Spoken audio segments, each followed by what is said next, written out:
What's the difference between a smart man and a dangerous one? Ethan Caldwell asked, not looking up from his phone as he swirled the amber liquid in his glass, the ice clicking softly against crystal worth more than most people's weekly paycheck, and the men around him leaned in with quiet amusement because they knew this tone, this setup.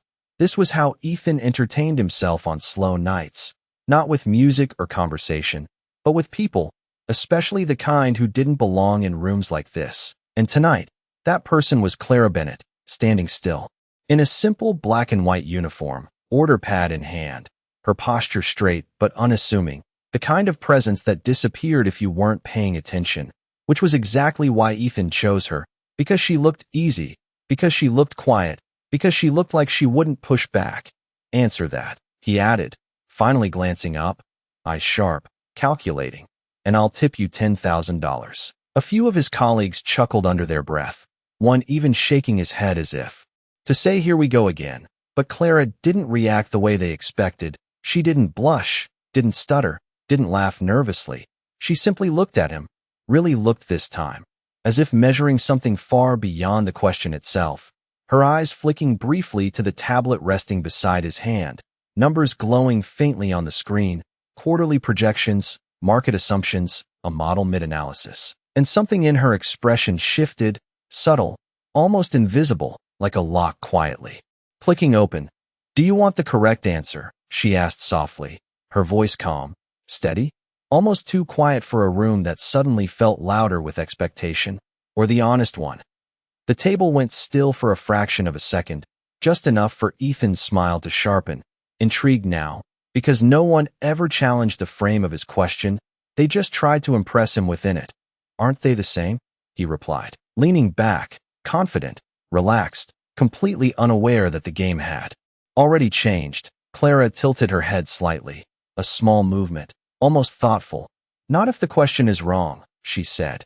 And just like that, the air shifted, not dramatically, not loudly, but enough that one man stopped mid-sip, another lowered his phone, and Ethan's fingers paused against the edge of his glass, because for the first time that evening, someone hadn't played along.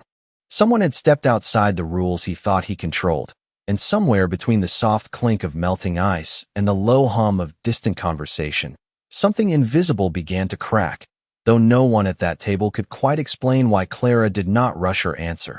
She did not fill the silence.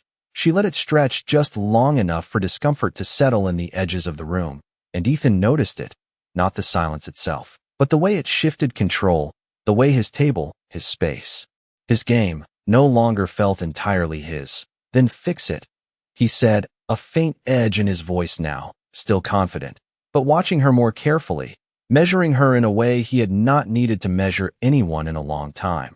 Clara glanced once more at the tablet, not touching it, not asking permission, just observing, numbers reflecting faintly in her eyes, percentages, timelines, assumptions stacked neatly on top of one another like a house that had never been tested by real wind. Your projection assumes stability, she said quietly, her tone almost conversational, as if she were commenting on the weather. But your volatility index from last quarter already broke that pattern. One of the men frowned, another shifted in his seat, because now it no longer sounded like a guess. It sounded specific, uncomfortably specific. Ethan did not interrupt, but his posture changed, leaning forward slightly, his attention no longer casual. Clara continued, her voice steady, unhurried. You are calculating growth as if risk is external, but in your case, risk is internal. Your model ignores your own expansion rate. She paused, just a fraction, enough to let the words land, enough to let the weight of them settle. Which means your question is not about intelligence, she added, finally meeting his eyes again. It is about whether someone notices the flaw you already built into it. The room went still, not dramatically, not loudly, but completely, the kind of stillness that does not announce itself. It simply replaces everything else. Ethan blinked once, slow, controlled, but there was something behind it now, something sharper than curiosity, something closer to recognition. Go on, he said, quieter this time. Not a command, not quite a request either. Clara nodded slightly, as if acknowledging a shift that no one else could name. If you apply your current model to your next 6 months, she said, her voice dropping just enough that everyone leaned in without realizing it. You do not lose because the market turns. You lose because you scale too fast based on false confidence. A man at the end of the table set his glass down carefully. Another straightened in his chair. Ethan did not move at all, except for his hand, which tightened almost imperceptibly around the edge of the table. 40%, Clara finished, her tone unchanged. That is the number. You miss if no one challenges the premise. No one laughed this time. No one spoke. The earlier amusement had dissolved into something else entirely, something heavier, something that did not belong to a game anymore. Ethan studied her, not her uniform, not her role, but her, as if trying to reconcile two versions of reality that refused to align. You read that from a screen, one of the men said finally, his voice uncertain, almost defensive. Clara did not look at him. Her gaze remained on Ethan, calm, unwavering. No, she replied softly. I recognized it. And that was the moment something shifted completely, not in volume, not in movement, but in truth, because recognition meant experience, and experience meant she was not guessing. She was remembering something he had not said out loud, and Ethan knew it.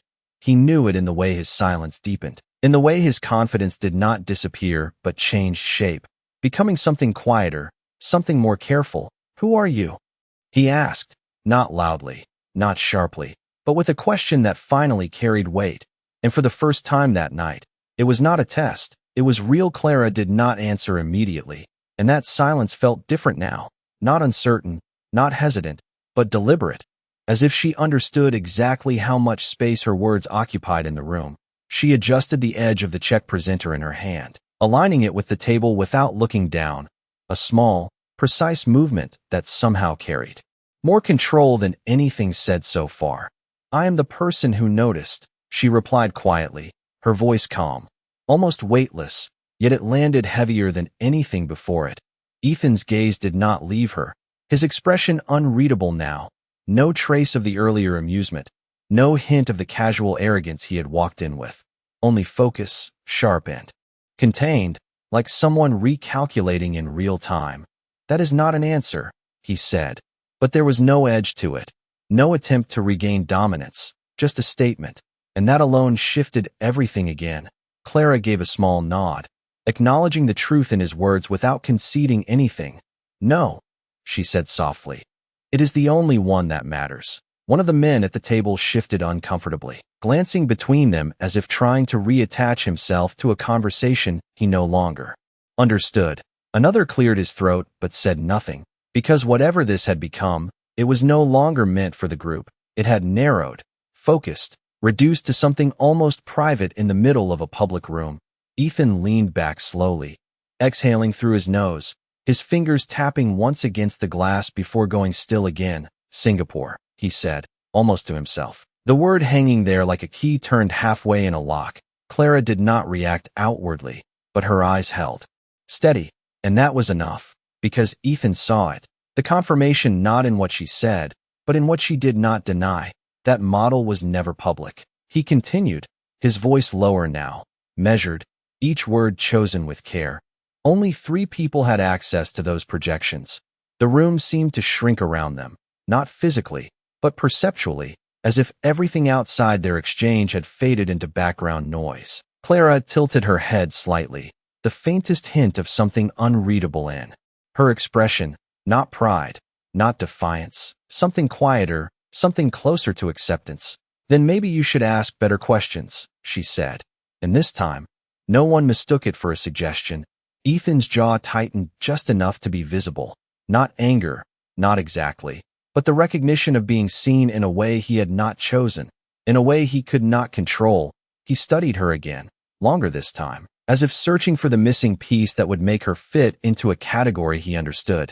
But there was none, no clear background, no obvious explanation, just a waitress standing in front of him who had just dismantled a line of thinking that had built him a fortune. You are not here by accident, he said finally, and it was not a question. Clara's lips curved almost imperceptibly, not quite a smile, more like the shadow of one. Neither are you, she replied, and for a moment, that was enough. The balance of power did not snap back. It did not swing dramatically. It simply settled somewhere new, somewhere unfamiliar. Ethan reached into his jacket, pulling out his card, placing it on the table between them with deliberate care, not sliding it toward her, not pushing it, just leaving it there. "If you ever decide to stop noticing things for free," he said, his voice steady, controlled, but different now, "call me." Clara looked at the card, then back at him, her expression unchanged, unreadable, and for a second, it seemed like she might say something more, something that would define this moment clearly. But instead, she simply closed the check presenter, placed it gently beside his hand, and stepped back, not rushed, not hesitant, just done. And as she turned to leave, the room remained silent, not because they were waiting, but because no one quite knew how to speak after something like that. And Ethan did not call after her. He did not stop her. He just watched, his eyes following her until she disappeared into the rhythm of the restaurant. And only then did he pick up the card again, staring at it as if it suddenly belonged to someone else. Because for the first time in a long time, he had not been the most prepared person in the room, and he could not decide if that unsettled him or intrigued him more. The conversation around the table did not resume, not immediately, not naturally. It restarted in fragments, forced laughter that did not quite land, glasses lifted with hands that seemed slightly more careful than before. But Ethan did not join them. He remained still for a moment longer, his gaze fixed on the space where Clara had been standing, as if something important had been left behind in the air, something he could not quite name. "You are just going to let her walk away?" one of the men asked, attempting to recover the earlier tone, but it sounded thinner now, less certain. Ethan did not answer right away. Instead, he picked up his phone, the same device he had used to initiate the entire exchange, and turned the screen toward himself. The model still open, the same numbers, the same assumptions, but they did not look the same anymore. They felt exposed, incomplete. Like a polished surface with a crack running just beneath it, his thumb hovered over the screen, then slowly adjusted one variable, just one, exactly where she had pointed without touching, and everything shifted, projections tightening, margins narrowing, risk expanding in ways the previous version had ignored. His jaw set slightly as he watched the recalculation unfold, not surprised, not entirely, but not comfortable either, because she had not guessed, she had seen it, and that difference mattered more than he wanted to admit. "Interesting," he murmured under his breath, not to anyone else, just to himself, the word carrying less arrogance than usual, more acknowledgement than he was used to giving. Across the table, someone leaned in, trying to peek at the screen, but Ethan tilted it away instinctively, not hiding it, but protecting the moment, because this was no longer a performance. It was something closer to correction. He set the phone down slowly, exhaling as if releasing a tension he had not noticed building, then reached for the check presenter she had left behind, opening it with the same precision she had shown moments earlier. The total was modest, almost insignificant compared to the numbers he usually dealt with, but his attention lingered on the name printed at the bottom, Clara Bennett. Simple, ordinary. Nothing in it suggested what had just happened, and that contrast unsettled him more than anything else.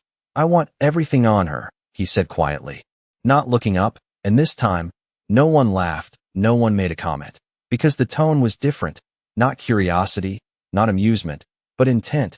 One of the men nodded quickly, already reaching for his phone, but Ethan added, just as calmly, "No rush." And that was new, because Ethan Caldwell did not wait. He anticipated, he controlled, he moved first, yet now he sat back, letting the moment settle instead of chasing it, as if some part of him understood that whatever he had just encountered could not be handled the same way he handled everything else. Across the room, Clara moved between tables with the same quiet efficiency, taking orders, refilling glasses, her presence blending seamlessly into the rhythm of the restaurant again. And if anyone had just walked in, they would not have noticed her at all. Not the way Ethan noticed her now, not the way his eyes tracked her movements without seeming to, observing details he had ignored before, the way she listened more than she spoke, the way she paused half a second longer than necessary when something mattered, the way her calm did not shift no matter who she stood in front of. It was not practiced, it was not performed, it was something else, something built over time, something earned, and for the first time that evening, Ethan felt something unfamiliar, not doubt, not insecurity, but but curiosity without control, the kind that did not come with immediate answers, the kind that required patience. And as he leaned back in his chair, fingers resting lightly against the edge of the table, he realized something simple, something quiet, something he would not say out loud. The question he had asked earlier had not revealed her intelligence. It had revealed his limits, and that realization did not embarrass him. It interested him deeply, because limits, once seen, could be changed, but only if you knew where to look, and now, he did. Clara did not look back, not when she reached the kitchen doors, not when the noise of the dining room softened behind her. She simply moved forward, placing the empty tray down with the same measured precision, her hands steady, her breathing even, as if nothing unusual had happened.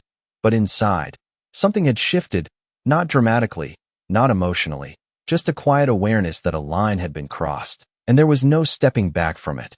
Table 7. The manager's voice called from across the narrow space. Everything okay? Clara nodded once, already reaching for the next order. They are fine, she replied, her tone neutral, professional, giving nothing away, because whatever that moment had been, it did not belong here, not in the rhythm of orders and refills and timed deliveries. It belonged somewhere else, somewhere quieter, somewhere that allowed it to settle without interruption. Back in the dining room, Ethan remained seated, but his attention no longer followed the flow of conversation around him. It followed patterns, fragments, details that had not mattered before. The way Clara had not rushed, the way she had reframed his question instead of answering it, the way she had spoken about his model as if she had seen versions of it before, not just once, but repeatedly.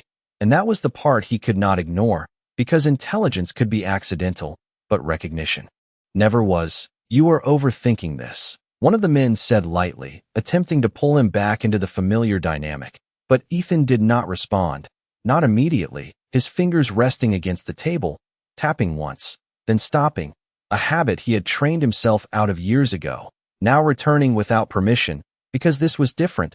This was not a competitor, not a boardroom negotiation, not a predictable variable he could analyze and contain. This was something unstructured, something that did not follow his rules, and that alone made it valuable. He stood slowly, the movement subtle but decisive, enough to draw attention without demanding it. I will be back, he said, and this time, no one questioned it. No one tried to follow, because whatever had just happened had created a boundary, invisible but understood, and Ethan moved toward the kitchen, not rushed, not aggressive, just intentional. Each step measured, each thought aligning with a clarity he had not felt.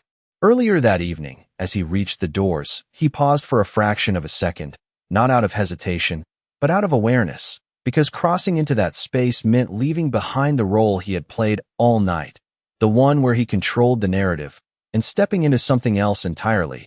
He pushed the door open quietly, the noise of the kitchen rising to meet him, controlled chaos. Voices layered over the sound of plates and movement, but his focus narrowed instantly, finding her. Without effort, Clara stood near the counter, reviewing an order slip, her posture unchanged, her presence as steady as it had been out there. And for a moment, Ethan simply observed, not speaking, not interrupting, because something told him that whatever came next could not be rushed, could not be forced. It had to be approached differently, carefully, deliberately.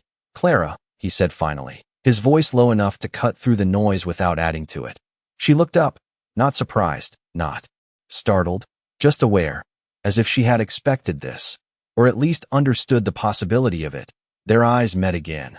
But this time, there was no audience, no table, no performance, just two people standing in a space where titles carried less weight, where tone mattered more than status. You saw something you should not have seen, he said, not accusing, not defensive, just stating what he believed to be true. Clara held his gaze for a moment, then shook her head slightly, a small, almost gentle correction. No, she replied, her voice as calm as before. I saw something you chose not to look at. And once again, the shift was immediate, not loud, not visible to anyone else in that room, but undeniable to him. Because she was not challenging his authority, she was redefining it, and Ethan understood that now, more clearly than he had 10 minutes ago. This was not about being right. It was about being aware, And for the first time in a long time, he was standing in front of someone who was not impressed by what he knew. Only by what he missed. Ethan did not respond immediately, and for the first time, it was not because he was calculating his next move, it was because he did not have one ready. The noise of the kitchen continued around them, orders being called, plates moving, footsteps crossing in practiced rhythm. But between them, there was a stillness that felt separate from everything else, controlled, contained, almost deliberate.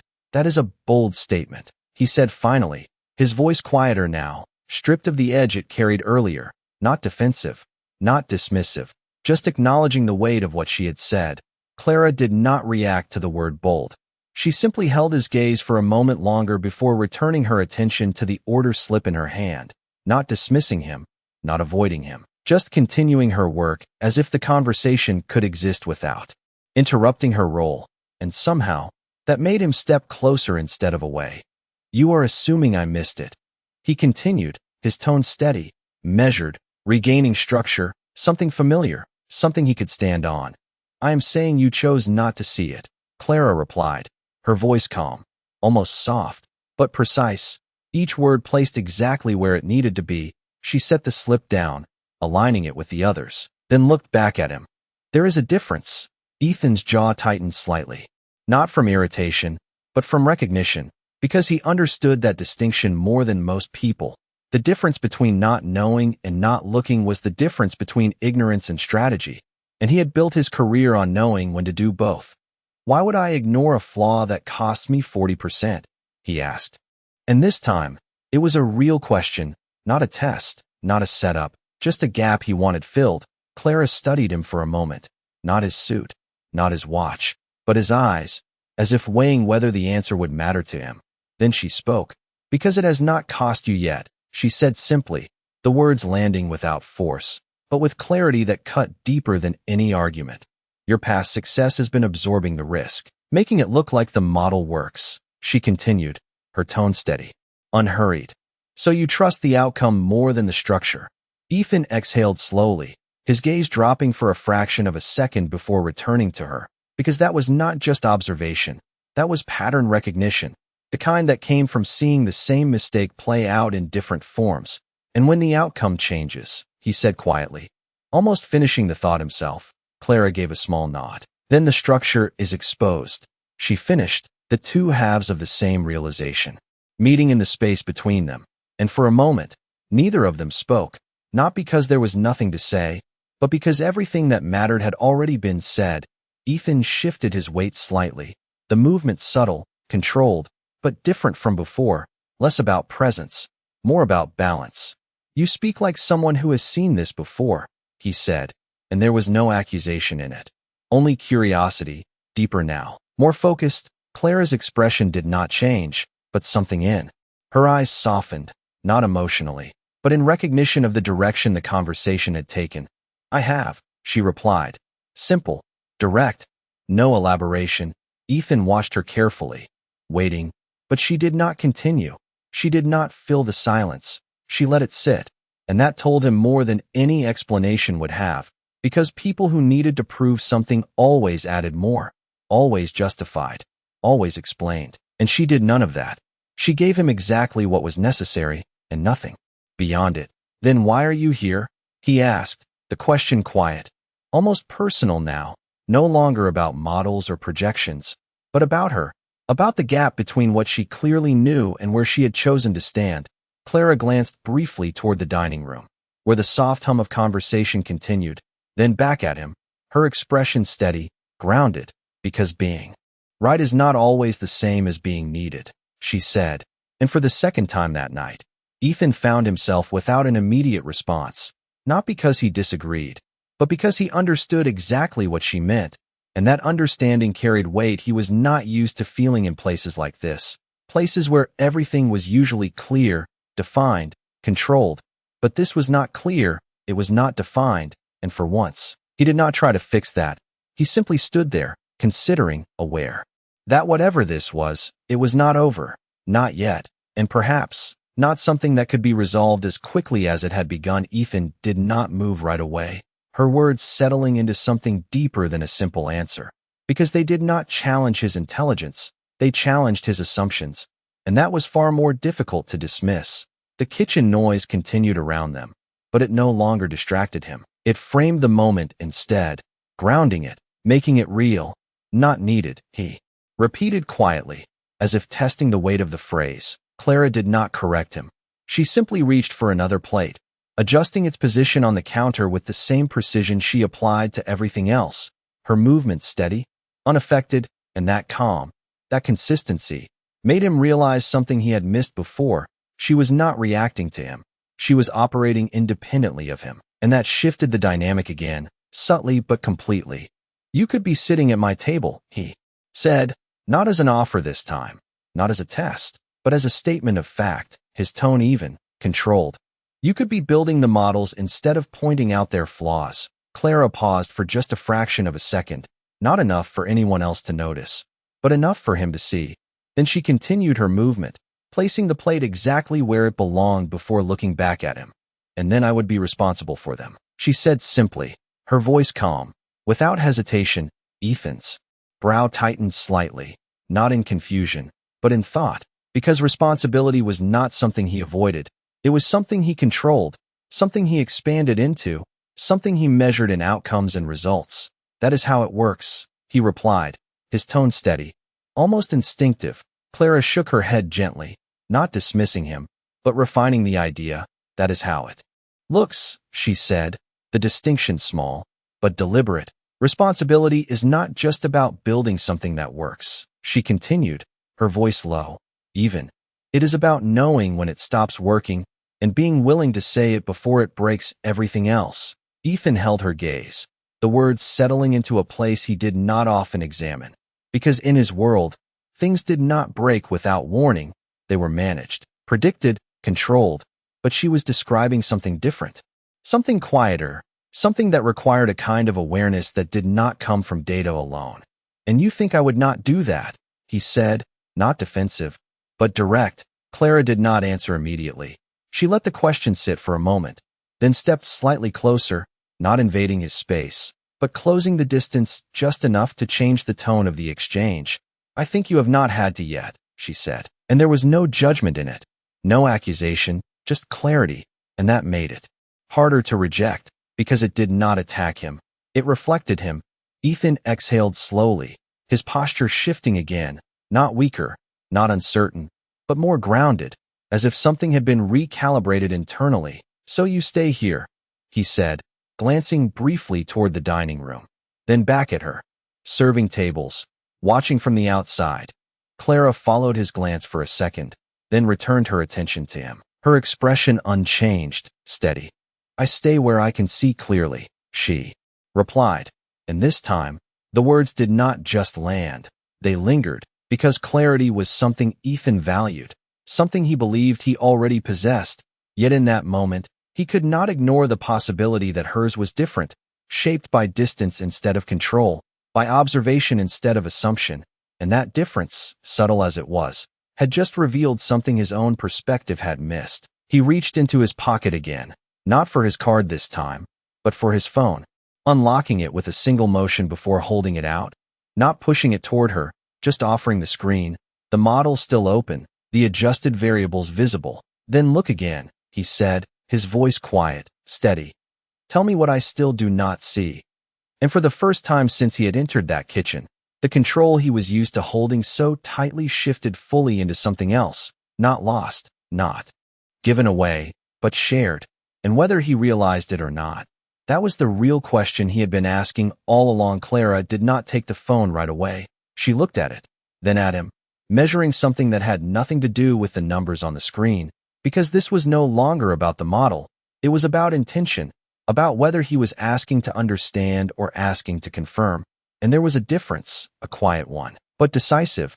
She reached out slowly, taking the phone with steady hands, her fingers barely brushing the edges as she brought it closer, her eyes scanning the screen, not hurried, not impressed, just focused. The kitchen noise faded again, not because it stopped, but because neither of them registered it anymore. "You corrected the variable," she said after a moment, her voice calm, almost neutral.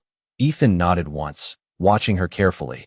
"You said it was wrong," he replied, not defensive, Just stating the sequence. Clara tilted her head slightly, her gaze still on the screen. It was incomplete, she corrected, the distinction subtle but precise. She tapped lightly on the edge of the phone, not interacting with it, just marking a point in her mind. This part, she continued. You adjusted the rate, but you kept the assumption behind it. Ethan's eyes narrowed slightly, not in resistance, but in concentration, because he knew exactly what she meant. Even before she finished the sentence, you still believe your growth stabilizes once it slows, she said, finally looking up at him. But it does not. The words landed softly, but they carried weight, because they did not contradict his model. They extended it beyond where he had chosen to stop. Ethan exhaled slowly, his gaze dropping briefly to the screen before returning to her. Explain, he said, and this time, there was no trace of control in it. Only focus. Clara shifted her weight slightly, her posture still relaxed, still grounded. You are scaling based on confidence, she said, her tone even, not just market confidence, your own, she added, and that detail, that inclusion, made the difference, because now it was not just about numbers, it was about behavior, about pattern, about the one variable he did not quantify. When your model adjusts for risk, she continued, it assumes your decisions adjust with it. Ethan's jaw tightened almost imperceptibly, because that assumption had never been written down, never been coded, but it had always been there, underlying everything, invisible and unquestioned. But you do not slow down when risk increases, Clara said quietly. You push harder. The truth in it was not dramatic. It did not shock the room. There was no audience here, but it settled into him with a clarity that was difficult to ignore, because it was accurate, not as a theory, but as a pattern he had repeated over and over. So the flaw is not just in the model, she finished, handing the phone back to him with the same steady motion she had taken it. It is in the assumption that you will behave differently than you always have. Ethan took the phone without speaking, his fingers closing around it as his gaze remained on her, because that was the part he could not adjust with a variable, could not correct with a formula. It required something else, something he was not used to applying, something closer to restraint or awareness, or both. And for a moment, neither of them spoke, not because there was nothing left to say, but because the conversation had reached a point where words were no longer the most important part. Ethan glanced down at the screen again, the numbers unchanged, but the meaning behind them completely different.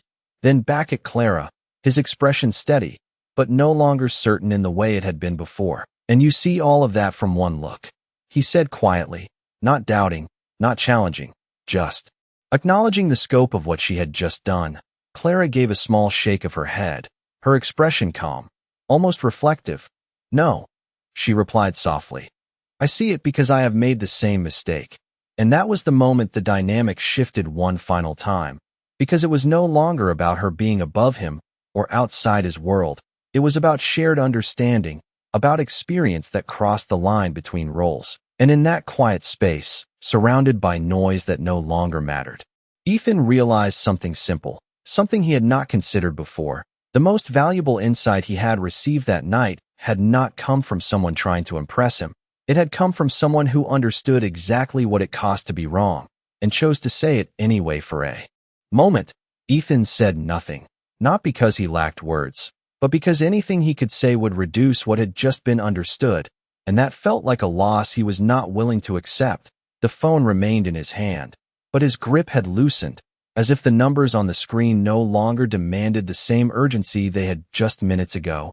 You made the same mistake, he repeated quietly, not questioning, just holding on to the part that mattered most. Clara nodded once, a small acknowledgement, not defensive, not proud, just honest. Everyone does, she said, her voice calm, grounded. The difference is when they notice it. Ethan let out a slow breath, his gaze shifting briefly past her, toward the narrow window at the edge of the kitchen where the city lights flickered in the distance, reflections of motion, of scale, of everything he had built, everything he had controlled, and for the first time, he did not see certainty in it. He saw pattern, repetition, momentum, that could turn if left unchecked. He looked back at her, his expression steady, but changed, quieter now, more precise.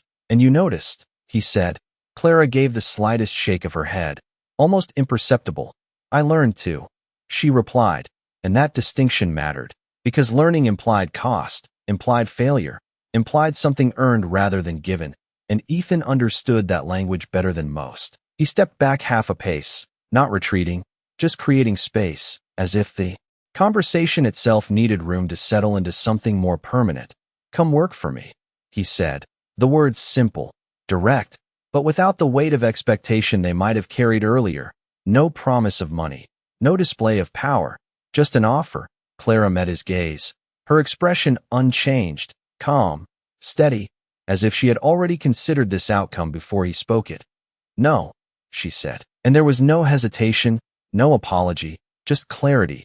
Ethan did not react immediately, not with surprise, not with offense. He simply studied her, as if confirming something he had already begun to understand.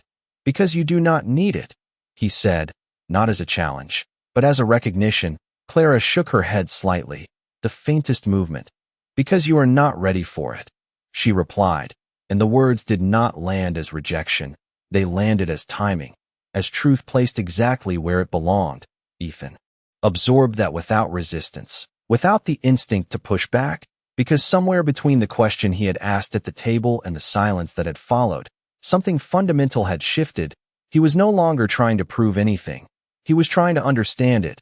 He glanced down at the phone one last time, then slipped it back into his pocket, the motion slow, deliberate, as if closing something that was not finished, just paused. Then what should I do? He asked, and this time there was no structure around the question, no frame, no hidden test, just openness. Clara looked at him for a moment, not evaluating, not measuring, just seeing, the same way she had from the beginning. The same thing you asked me to do, she said quietly, her voice steady. Answer the real question.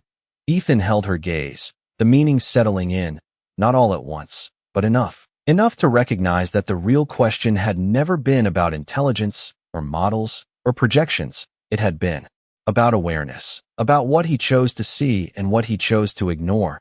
And for the first time that night, he nodded, not in agreement, but in understanding. Clara stepped back then, returning to the rhythm of the kitchen, picking up another order, another task, her presence blending once again into the background of a place that did not reflect what she carried.